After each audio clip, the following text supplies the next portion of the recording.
Chris, pronouns he, him, calling in from Florida, says from Liberty University. Don't know why that's in there. Want to know what it will take for the hosts to believe. Chris, you are on the Atheist Experience with John and Forrest. How are you doing today? First, let me say it's an honor because I've been watching your evolution YouTube channel, so it's kind of cool to actually get to speak to you. I don't recommend that, but thank you very much. I appreciate you tuning in. I think the reason why it says Liberty is because I wanted to put a qualification, and I told the lady that I attended Liberty Home Bible Institute, and I tend to call it Diet Liberty because you're not really there, but you're getting the information. Okay, so it's not Liberty University; it's a different thing. Well, it's the home version, basically. Like they send you the workbooks and they send you the stuff, and you fill it out and all that. Oh. But my main question I wanted to ask you, one of my favorite atheist YouTubers, Paul Gia, says that every atheist has a different standard of what it would take to believe, what it would take to convince them. I was curious of what it would take you two gentlemen to believe. John, you want to kick us off? Sure. I mean, honestly, it's just simply evidence, like for God. I mean, as far as God goes now, like if you're talking about Yahweh, the biblical God, or any other real definition of a God that we have, I'm not exactly sure what would convince me, just because of how that God is described in the Bible. He seems to be pretty contradictory to reality. So I would think that it would have to be something like quite profound in order to get me to actually believe that God exists. But God in general, I think that, some kind of evidence showing a suspension of the natural order of reality, something that can't be explained by natural processes as they exist now, or not now, just natural processes, as they exist in reality. So, I mean, that's a rather high bar, I admit, but I feel like religion places that high bar on itself by its claims, even a very basic claim of a God. So it would be evidence, but that evidence would have to be really good. Yeah, the Bible several times when God proves his existence, it's like water comes out of a stone. There's a pillar of fire in the sky and a pillar of smoke in the day. And there's, the seas part and sticks turn into snakes. And there's all these really, really crazy ways that God proves himself. And now you skip forward to today, and the proof that we get for God is look at the trees, and have you tried praying for a long time and being really dehydrated? And maybe I had a dream once, and that's, for me, just not good enough. So I'll be honest with you, if I really sit down and think about it and think about the kind of stuff that would jump out to me as maybe edging on supernatural, I don't know for sure what that would look like, because if I were to go back, a couple thousand years ago and show somebody my smartphone, they would probably think that was magic. And it just isn't. And so if something were to show up to me today that I would think is magic, I wouldn't have a way of ruling out that this isn't some crazy advanced technology, that it isn't aliens, or that I'm not just high or having a psychotic break. Maybe I was drugged. Maybe I went insane. Maybe something happened to me. And maybe I'm hallucinating. Maybe there's a gas leak in the house. So because I can't rule those out, I have a hard time nailing down what exactly would convince me. However, if this God is real and is as powerful as he claims, he knows exactly what it would take to convince me beyond a shadow of a doubt. He can read my mind. He can read my heart. He knows whatever that means. He can tell what exactly it would take to absolutely 100% sway me. And if that were to happen, I would then be still right here on this show as a theist saying God is definitely real, and here's all the reasons you shouldn't worship it. Does that answer your question, Chris? Okay, so well, no, I have more because I've never called in, but wanted to. I wanted to ask you, I was reading a quote from a prominent atheist, can't remember the guy's name. He said if God were to come to him right now and reveal himself, he would think it was a delusion. So in some cases, there may be some people that nothing would fully convince them. Nothing God could do would convince them.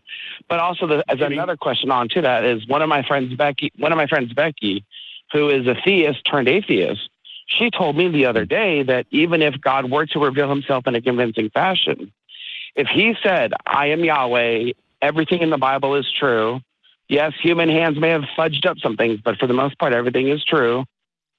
She wouldn't worship him. She'd believe he was real. She couldn't be an atheist, but if everything is true, Sodom and Gomorrah, all that, she wouldn't want to worship him. So the question is, even if you were convinced, would you want to worship Yahweh?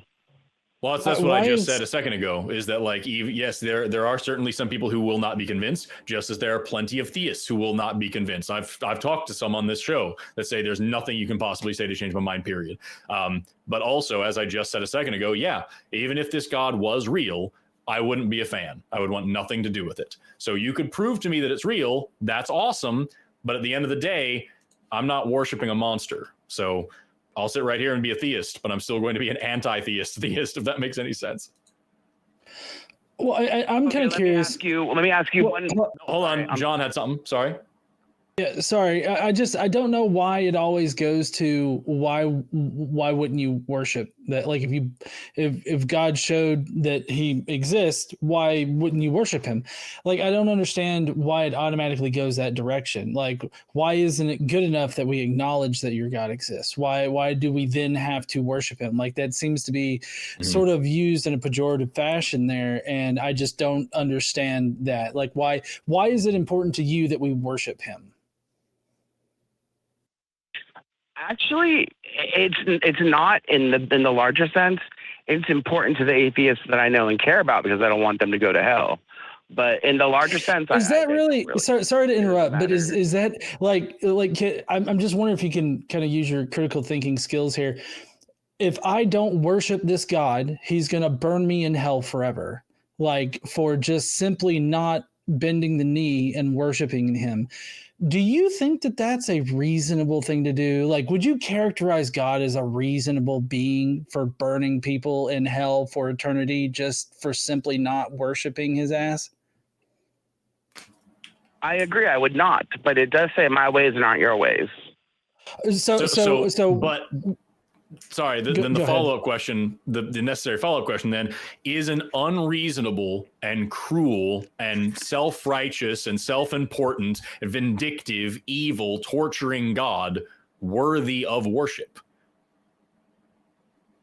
But see, when you say evil, though, and vindictive, we're looking at it from a human perspective. We're not looking at it through God's eyes. Why is God special? That's not what I asked you. But if he were those things, no. But I don't necessarily see him as evil. You don't think that it's evil to torture somebody for not praising you? I mean, in the sense of God giving fair warning to everyone, saying, "Hey, do this," or else. I'm sorry. If I give my son fair warning that he must worship at my feet every single time I come into the house, and he doesn't, and therefore I spend the rest of his life torturing him, is that like just because I gave him fair warning? Does that make it okay? But obviously, you're Bob, though. You're a random person. You're not God of the everything. So God is special. Do you understand special pleading? Like that's a fallacy. You're basically making a special argument for God, saying that God is special in this situation and isn't bound by the normal ethical standards that humans have. And I just don't see why God has that special hall pass for ethics and morality. Like, I mean, I understand it from a religious perspective that, you kind of have to make this special pleading argument, but why can't you understand that it is a fallacy and that God should not be considered above this very basic ethical standard? Honestly, to be real with you, there is debate within the Christian community whether or not you're even tortured. What hell could very well just be separation from God. You may not even be tortured. We're asking you, though. I'm not talking. There's over 40,000 denominations of Christianity. There's no point in us sitting here and trying to hash through all of them. I'm asking you, your reason when John asked you, why is it important for you to worship this thing? You were saying, well, I don't want you to go to hell. So it seems like hell's a bad place to be. It's a place that you don't want people to go to. How very charitable of you to be concerned about us going to this bad place. The question is, why does this bad place exist in the first place? What kind of a douchebag would punish people in any regard for not worshiping him? We're not talking about us going up and punching God. We're not talking about us going out and hurting God. We're not talking about us doing anything negative to God. It's just not constantly stroking his ego is enough for him to do any level of horrible things to us, from the most benign being, oh, just a separation and you're just annihilated, to the most literal translations where people say that it is conscious eternal torment in fire. And you've got 40,000 variations between the two. Any of them is completely unjustifiable. So the question again, why does God get a special pass to be an asshole? Because first off, I don't believe you'll be tortured. I believe hell is just separation. Because a lot of scholars say you can't have eternal darkness with eternal fire, which are both, it's in the word, but in the Bible. So I believe. I'm sorry. You want us to go to hell if it's not that bad. Tortured. Right. I get a question here. So I'm piggybacking off of what Forrest just said. Didn't you just say earlier that you were concerned about your atheist friends or friends that didn't believe because they would go to hell and it's like some kind of bad thing? I can't remember exactly if you said anything about torture or anything like that, but I kind of feel like you were definitely saying it as if it is going to be a bad experience. If we're just simply cut off from God and we're not like tortured by like, flesh-eating worms that gnaw on us every single day. Why would you care? Like, it seems to me like being cut off from God or whatever you think, we're not going to be tortured. It just seems like what atheists already think happens, and that's nothing happens. We're just gone. Like, why would that be a bad like why would you think that, oh, I don't want that to happen to somebody? Yeah, I mean, you're going to be in heaven anyways, as far as the Bible describes. I mean, you're just going to be happy. There's no sadness or anything. Like, there's no suffering in heaven and everything. So I mean, you're effectively changed in the first place as far as the Bible is concerned. So you wouldn't actually be sad or anything like that in heaven because your friends are cut off from God. So I guess I'm failing to understand why you're so concerned with their afterlife if you're actually not going to, have any negative repercussions yourself or anything like that. And they also are not going to have negative repercussions. Well, no. I never said it wasn't negative. I said I don't believe they will be actively tortured. I believe hell is going to be a place where there's going to be a lot of hateful people. There's going to be a lot of anger, resentment, rage. I believe it's going to be self-imposed. It's not going to be fire. It's not going to be demons whipping you S&M style. It's going to be the hatred and anger you have felt within yourself, and that's going to be the torture. It's going to be you doing it to you, is what I believe. I don't believe you're going to be in fire and. So basically, I'm just hating everybody like that's around me in hell. Like, is that what it is? Because it kind of feels like certain social situations now. Are we in hell now? That's what well, think about it. We have all these horrible things on earth, but we still have love. We still have the beauty of a butterfly landing on a flower.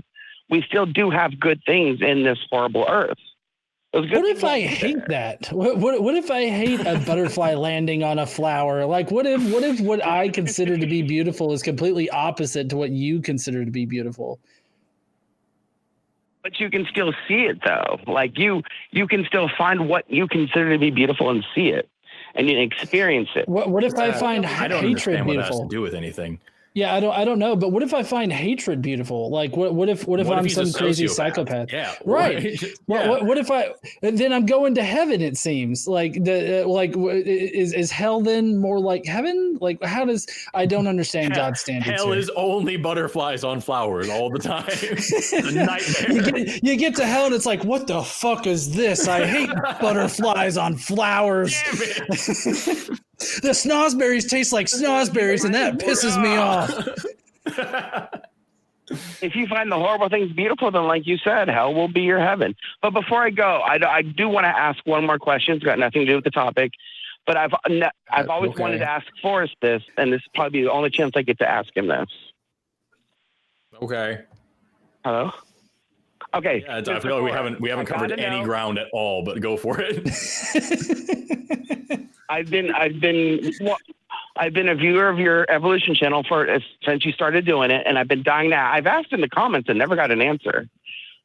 You do a lot of the Reactaria videos, which I actually find really entertaining, even though I don't agree with you. I find them entertaining and fun to watch. You don't ever really do it on Muslim creationists, and I have found multiple videos. Mm-hmm. How come it's only Christian creationists? Three major reasons. Number one, I can't find any like decent Muslim creationist videos that are like interesting or fun. So like for me to react to a video, it also has to be interesting for me or funny to me to do the thing.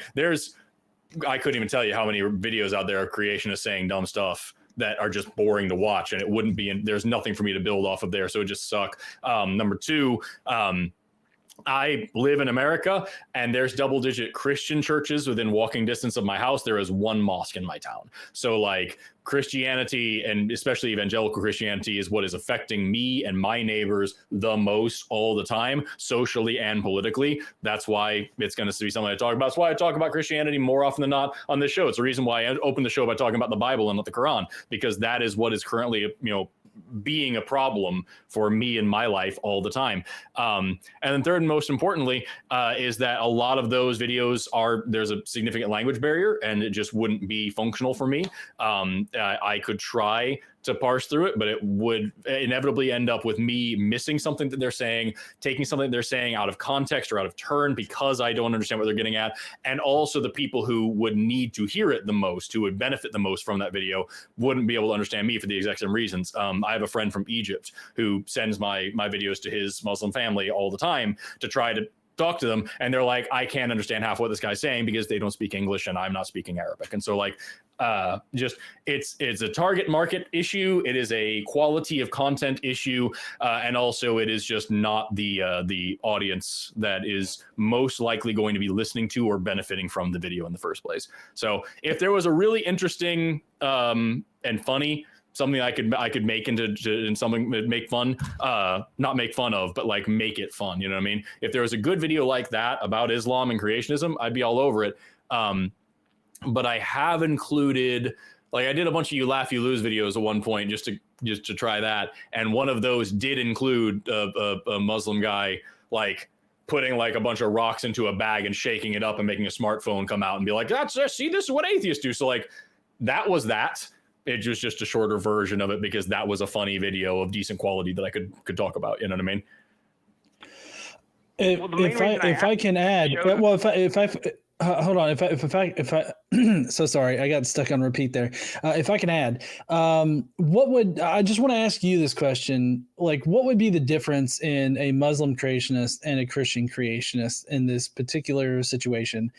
Like, I don't understand like the difference there. Like what arguments do they make exactly that are different than what would be covered under like, reviewing a Christian creationist video? Okay, I'll tell you. I am a Christian. I'm not a Muslim, but I will say the Muslim creation videos I've seen, they seem to make better arguments than the Christian creationists do.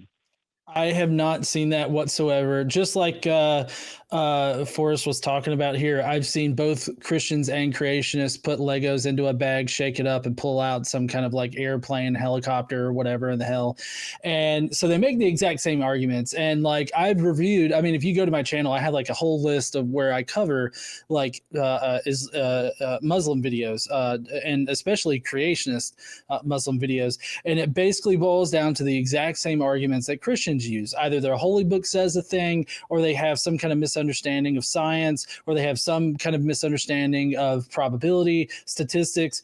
You pick and choose. Like, I mean, you just go through it and like it's all the exact same stuff. So I don't see why you have to address a Muslim in order for your content to be valid or to appease everybody. The reason I asked, though, is because I have a friend who also watches your videos, but he is an atheist. And I said to him, I wonder why Forrest never does Muslim videos. He's like, oh, Forrest don't want that kind of heat. He ain't trying to get any bomb threats. So I just was like, I want to ask Forrest about that. Oh, I can't hear Forrest. I don't know if anybody else can. Sorry, that was my fault. Two things that are really important with that. Number one, I have no issues with criticizing Islam. I have done so on numerous occasions and will do so right now. Fuck Islam. It's just as bad as Christianity. And second of all, equating Islam with bomb threats and just drawing that line is inevitably going to be not an Islamophobic, but a Muslim-phobic trope. And so I would encourage your friend and you as well not to draw that line, because it kind of glosses over the fact that there are terrorists of all stripes, and there are plenty of Christian terrorists to go around as well. So just drawing that line there, it kind of just is a hasty overgeneralization that turns out into racism. Anyway, with that, I'm going to go to the next call now. I feel like we didn't really cover too much today, Chris, but I hope you call back and tell us a little bit more about why this God who will send you to hell, whatever that hell looks like, is worth your or anyone else's time and worship, because I'm not convinced.